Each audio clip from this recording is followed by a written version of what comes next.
Okay, welcome to our Eid of Shabbat Friday Perashat class. Welcome aboard. And we're facing Perashat Toledot, of course. And the question of today is, how did both Abraham and Yitzhak, our forefathers, pave the way for today's modern Eretz Yisrael, for today's state of Israel? That's the question. Yitzhak Abinu, one of the three Avot, doesn't get a lot of press. He simply does not have as much text dedicated to him, not nearly as much as Abraham, his father, or not nearly as much of Yaakov, his son.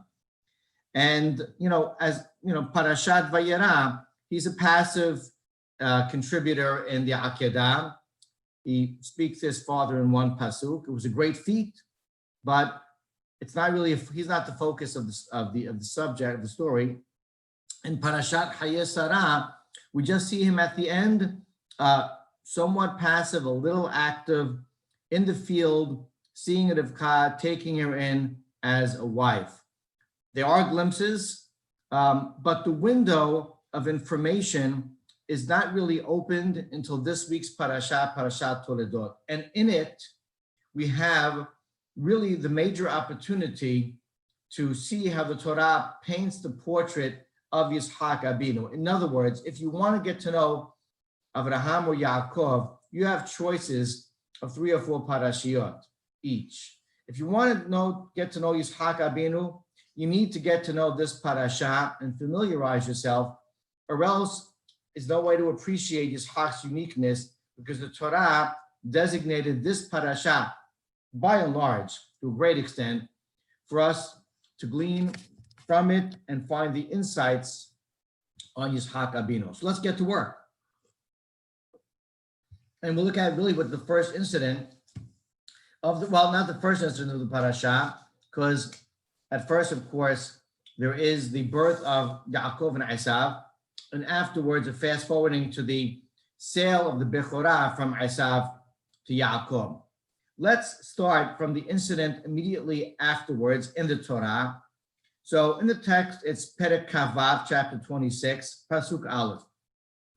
As often or usual, we will run through a group of Pesukim and try to build up an inventory of very basic questions on the Peshat, on the actual textual presentation, and let's try to see where that takes us. So here we go. Pasuk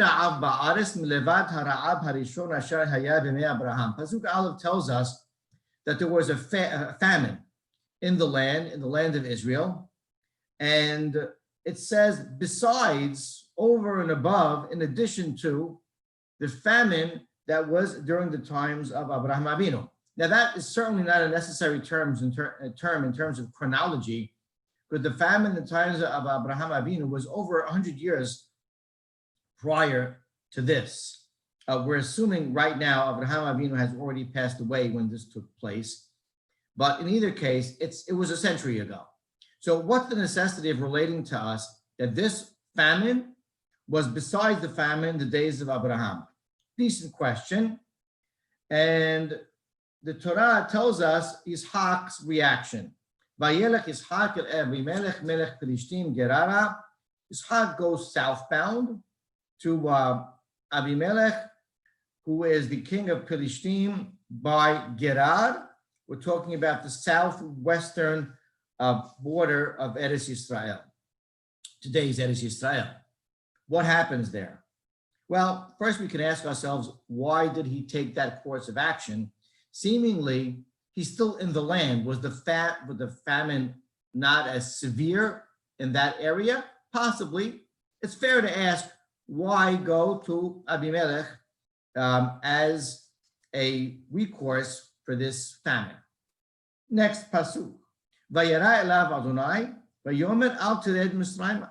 So God appears to Yitzhak Abinu. This is the first time we see that actually happening, where Hashem appears to Yitzhak individually in a prophecy. This is the first one. And he tells him, don't go down to Egypt. Now, we can ask ourselves, he is God, but why sort of passively accuse or implicitly accuse Yitzhak of going down to Egypt. He didn't go down to Egypt yet. And if you were to go down to Egypt, what's wrong with going down to Egypt? After all, it's a famine. A famine is sakanat nefesh. Certainly people's lives are at risk in that time and day with a famine. We'll call that our third question. And instead Hashem says, rather than going down to Egypt, dwell in the land, which I will tell you. And the next pasuk Gimal says, Gur ba'aretz hazot, dwell in this land, and I'll be with you and bless you. We'll stop in the middle of pasuk Gimal. That seems a little redundant, doesn't it? He tells him, Shechon ba'aretz asher omar elecha, dwell in the land that I'll tell you.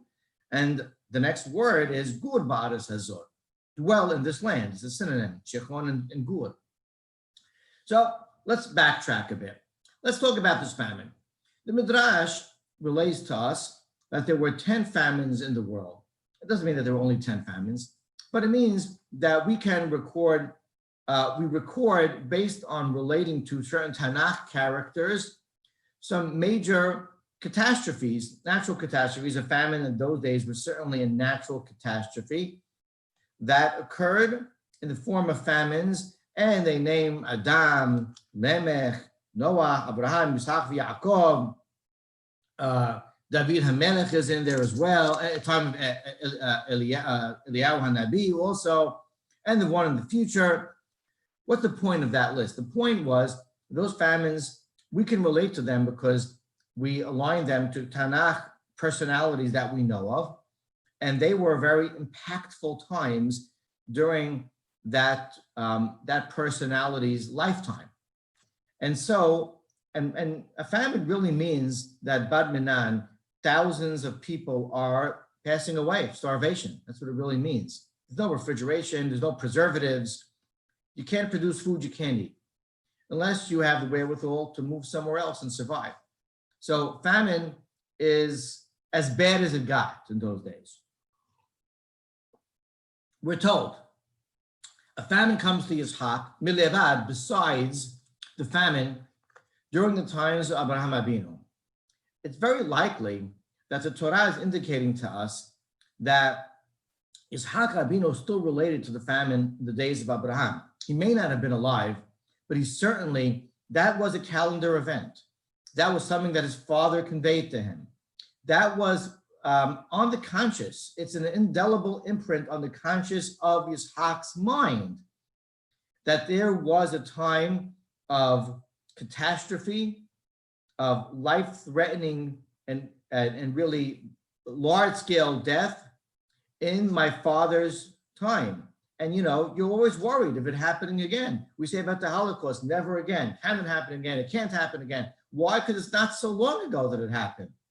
This, relative to Yitzhak's life, wasn't so long ago, and yet it happened again.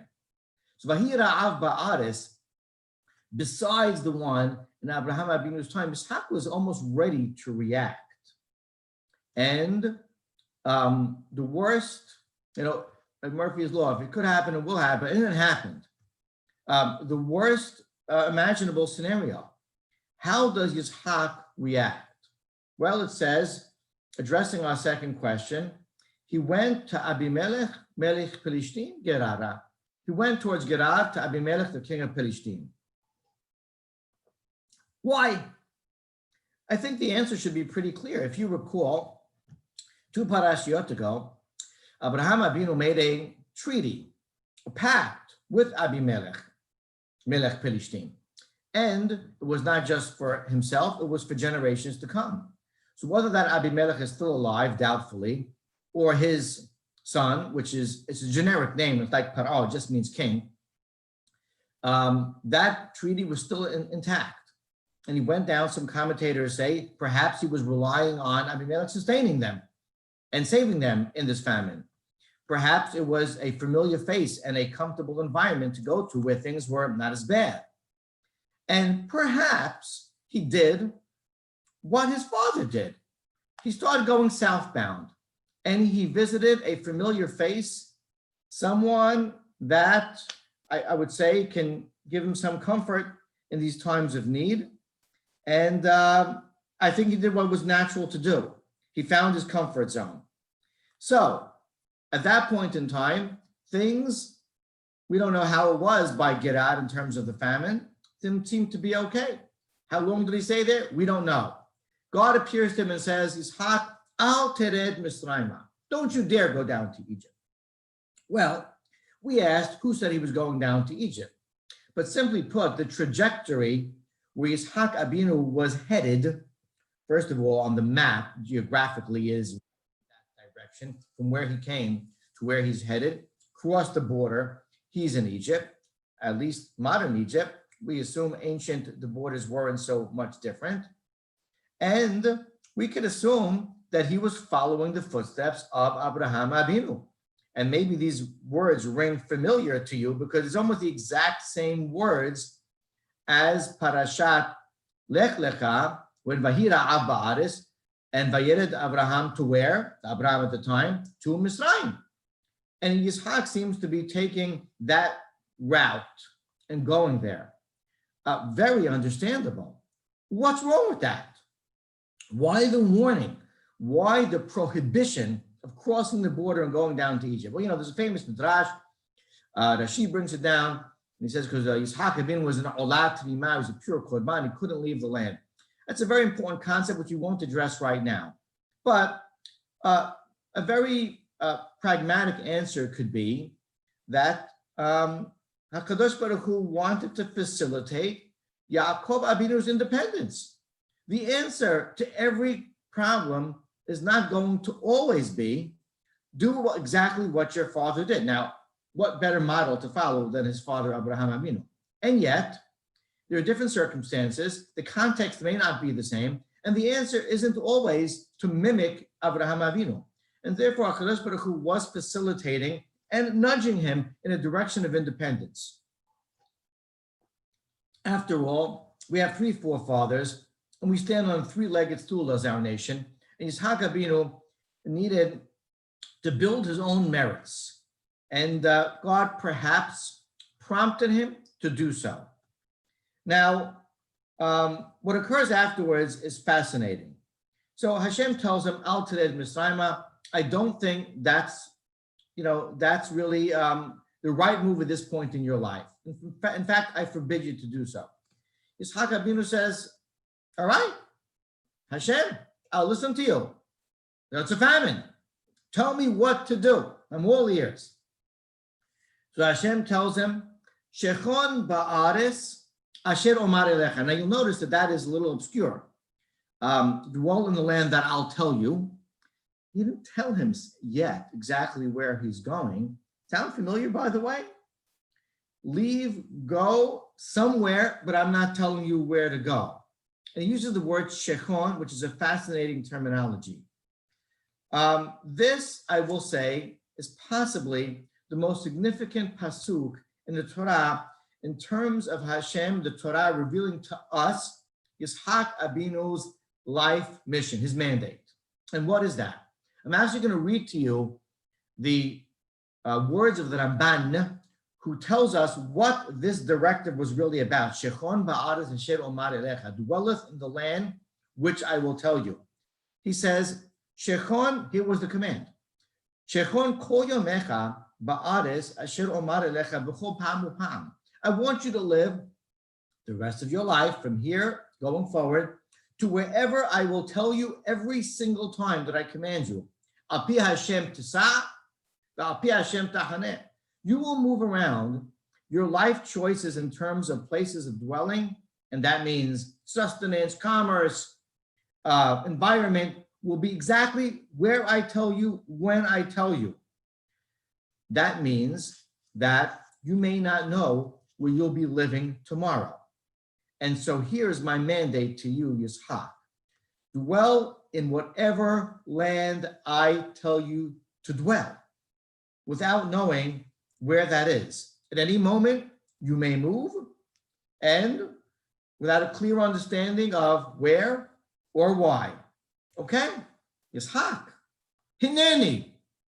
I'm ready, God. Where to?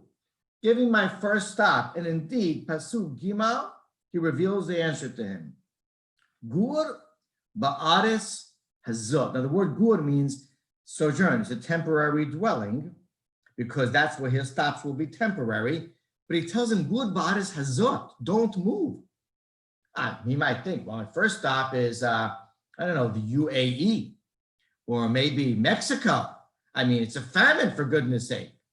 Gur ba'aris hazot. Dwell in this beautiful, barren land suffering from famine. Excuse me? Maybe you haven't noticed, Hashem, that people are dying in a famine, ba'aris hazot. Why in the world would you want me to dwell ba'aris hazot in this land right now? And yet, that was the directive. And if you stop right here at this moment and freeze frame, I like to say that this was Yitzhak Abinu's Lech Lecha moment. This was his moment that mirrored Abraham Abinu, where Hashem told Abraham, Lech Lecha me'arsecha me'molodtecha me'bet avicha el ha'aretz asher arecha. This was his go moment, his first recorded test. Of course, the Akedah maybe, but this was a recorded test verbally, directly to Yitzhak Abinu. And I think we can find a distinction between the two Lech Lecha moments, where Abraham, he pretty much knew where he was going. And I think his test was, do the illogical. In other words, all might be going well, and was in Haran. It doesn't seem rational what I'm telling you to do. You were seeing success, you were comfortable where you were in Haran, right? He was building, he was producing, and yet God told him that I want you to leave. It doesn't seem rational, doesn't seem to make sense, but this is what I feel is going to be better for you in your life and your mission, your direction. Yitzhak Abinu, a little differently, I think the distinction is that this was about absolute blind trust, not just about irrationality. I'm not telling you anything about your next step, just do it. Blind trust. And I think if you look a little further, you could find how this test relates to Eretz Yisrael specifically, because the word he used was shechon ba'aretz. Root word, well, there are many different, for those of us who know basic Hebrew. Shechon, shachen, neighbor, shechuna, neighborhood, right? Lishkon, to dwell. Shekhinah, Hashem's, so to speak, dwelling or presence or blatant and obvious presence. All those are words in Shechon. And in fact, the Midrash gives us two explanations of Shechon. One is, he told him, Aseh shechuna ba'aretz. Make a neighborhood in this land, meaning I want you to plant. I want you to irrigate, build agriculturally speaking. I want you to build structures. I want you to build cities. I want you to be productive, to cultivate this land, shechuna. The other, says the Midrash, is shechon et ha-shechina ba'aretz hazot. I want you to help the shechina, which is my presence, God, dwelleth in this land. And that means that I want you to do what Abraham Avinu did, which is preach the name of God, vayikra b'shem Hashem. I want you to further spread monotheism. I want you to build spirituality, both in the name of shechon. Build physically and build spiritually. And I think if you right now look at that directive and reflect back to the Abraham Avinu directive and look at their distinct Lech Lecha missions, we really can see how well this relates to the amazing events in the past 150 years to the Jewish nation vis-a-vis our homeland, Eretz Yisrael. Because Abraham was told to irrationally and taking a great risk, leave a place of comfort to go to a place of difficulty. And indeed, going back to the first, second, third Aliyah from the mid to late 19th century to the earliest 20th century, people leaving their homelands and going into a desert swampland and living there because they felt that that's the right place to be. The miracle of Aliyah was following the footsteps and the model of Abraham Abinu in his Lech Lecha mandate. And Yitzhak Abinu, once they were there in the land, what did we do? Oh, not too much.